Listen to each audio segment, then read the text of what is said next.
Every moment should have both these things. Do good to every human being. Feed the hungry. Be kind to the ill, to the sick person.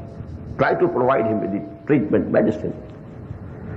Look after the orphans or the needy or the widows. Everything is okay. It's public service. No, it's the service to humanity. No doubt.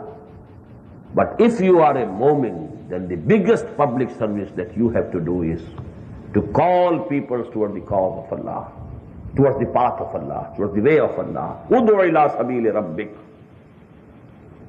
Call them towards the right path, so that the eternal life, this life has to come to an end. Even if you have provided every type of treatment to a person, he has to die. If not tomorrow, after an year. You have spent millions of dollars on a cancer patient, only to try to postpone his death for a few months or years. But the eternal life that he has to lead, you are not thinking about it. This life has to come to an end.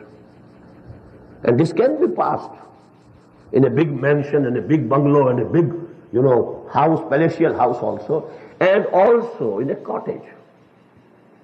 People lived in cottages. People are living in cottages. People in Pakistan, in Karachi, etc., they pass their nights on the footpaths. They also have to die one day. And the people who are living in the Bath Island, they are also to die one day. King Fahd will also die. No physician, no doctor, no hospital would be able to save him in the long run.